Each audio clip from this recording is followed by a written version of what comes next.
welcome to our show, Brookfield Public Advocate. I'm your host, Bruce Senig. Regular viewers of the show will know that we've been doing a series titled Meet the Candidates.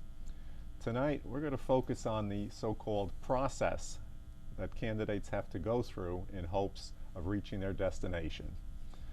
The idea for tonight's show came to me, presented itself a couple of months ago as I was reading the Connecticut Post, a letter to the editor. It presented a solution to the problem of petitioning to get on a ballot when not receiving the endorsement of the political insiders at the convention. This leads me to tonight's guest. Red Janke is a writer whose columns appear in newspapers across New England and throughout Connecticut, as well as nationally in such publications as Bloomberg View. He writes about public policy covering a wide range of issues, including education, healthcare, entitlements, foreign policy, banks, and the banking crisis, and the current crisis in the Eurozone. I guess you have a lot to do with crises. A Connecticut native who attended Harvard College and Harvard Business School, he heads a management consulting firm, the Townsend Group International, which he founded in 1990 after a 10-year career on Wall Street as an investment banker. Red, thanks for coming and welcome to the show. Bruce, thanks for having me. It's a pleasure to be here. As I mentioned a while back, I read your opinion piece to the Hartford Courant about the nomination process by which political parties here in Connecticut, at least, select their candidates for the U.S. Senate. Could you please explain to our viewers how that process works? It's actually quite simple. It's a two-step process. The first is a convention where on each side, each political party in each of the state's 169 towns sends delegates to a one-day convention. This year's Republican convention was in Hartford, where they vote to select a candidate to run for federal office. That's it, unless one of the second or third place candidates decides to challenge. And there are two ways that such a candidate can do that. One is by receiving more than 15% of the convention votes. Absent that, they have to go out and follow what's called the petition route, about which I wrote and you referred, to collect 2% or more of the registered party's voters, and by petition force a primary. So either by attaining 15% or more of the convention vote or 2% or more of the party's registries, they can force a primary in August. As I recall, in your article, I think you'd mentioned about the timing of the whole petitioning if they don't achieve at least the first level, 15%. Could you explain a little bit about the timing and what your maybe recommendation would be? That was actually the heart of the article, which is Connecticut's process is actually a very welcoming process, an open process. And let me contrast the 15% rule with Utah, for example. Utah has a lockout provision. Any candidate that at a convention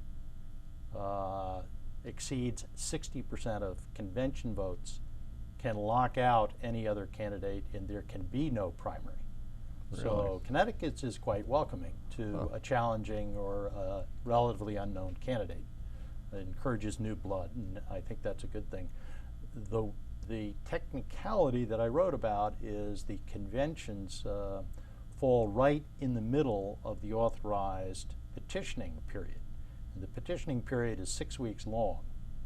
Now, if it's written into the law and procedures to last 6 weeks, presumably it requires about 6 weeks to gather those signatures, and it does. It's a tough and grueling and expensive process.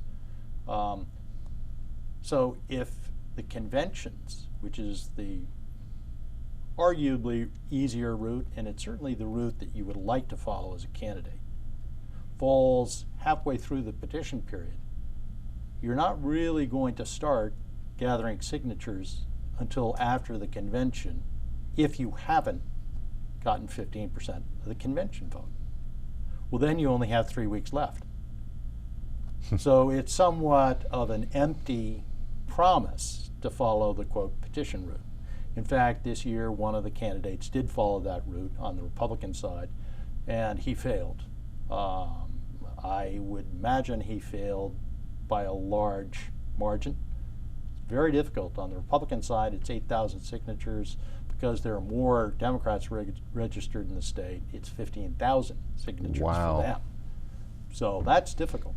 So the point of it was either move the convention to occur at the beginning of the 6-week period. So after the convention, the candidate has the full 6 weeks, or require even the winning candidate to have collected some much lower minimum number of signatures, say 0.5%. And then there's no stigma attached to collecting signatures and starting early, because if you start early before the convention, you're basically telegraphing to the delegates that you're going to ignore their vote, which is hardly a way to curry their favor and attract their votes. So it's an inside baseball, but it's an important inside baseball modification that I had recommended in the column.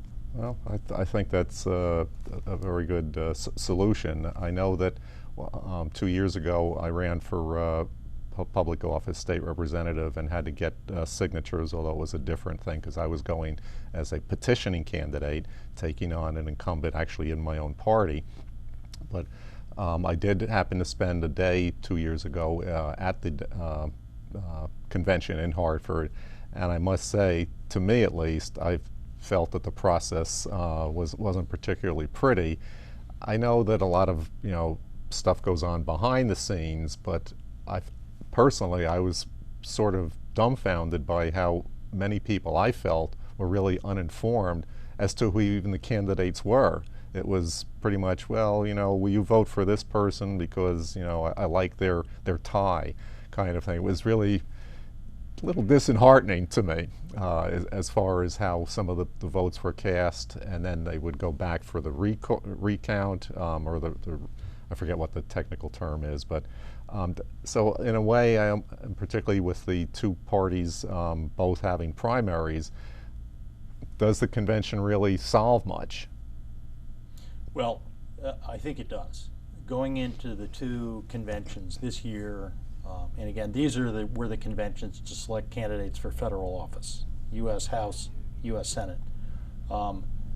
Going in to the two conventions, there are 5 senatorial candidates on each side, and each of the conventions winnowed the field down to 2.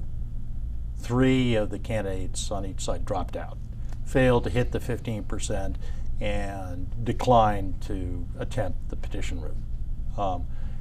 And because the second place finishers on each side were strong second place finishers, they polled, I think, 25 and somewhat over 30%. They had a strong claim to force a primary, and there are primaries on each side, so it'll go to the voters for the final selection. Once again this year, we see on the Republican side someone that it seems like there's an encore, a candidate who has a lot of money pitted against a former U.S. congressman, and both of them looking to fill a seat of a retiring Democratic senator. Would you like to give the viewers some of your opinion on deja vu all over again? Well, actually, at the core of it, I think there are 2 issues. The power of money in politics and the power of incumbency. There's no mystery to anyone who reads the papers that the power of money is an issue that attaches to the Republican candidate Linda McMahon, who spent $50 million in 2010. Her opponent in the primary on the Republican side is Chris Shays, who was a 21-year U.S. congressman. Thus, the power of incumbency will, in actuality, Chris this time around is not an incumbent. He lost his re-election bid 4 years ago for his House district.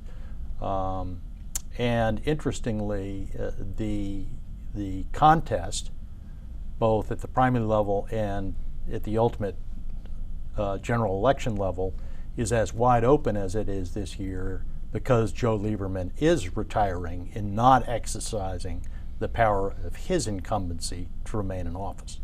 Yeah. On the the topic of money in politics and incumbency, would you tell our audience a little bit about your feelings on the decision of Citizens United?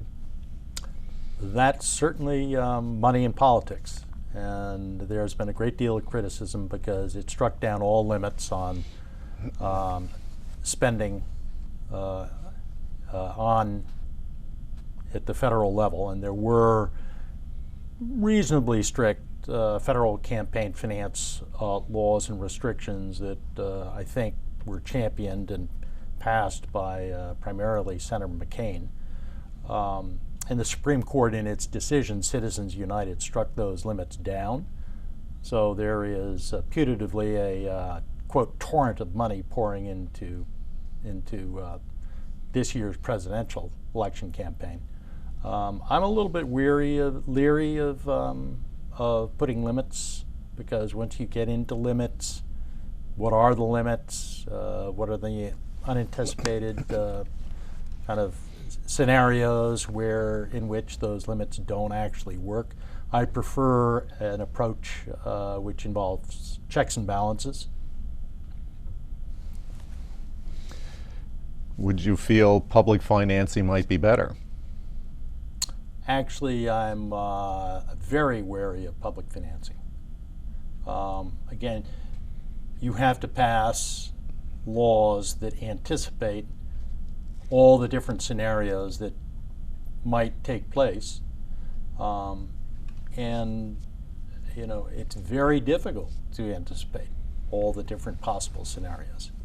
Your alternative is to write the laws in terms of general principles and leave to some enforcement body and the officials serving on that body a level of discretion to exercise as each actual scenario unfolds. And I'm not sure I want, XYZ officials exercising discretion over which candidates get how much money.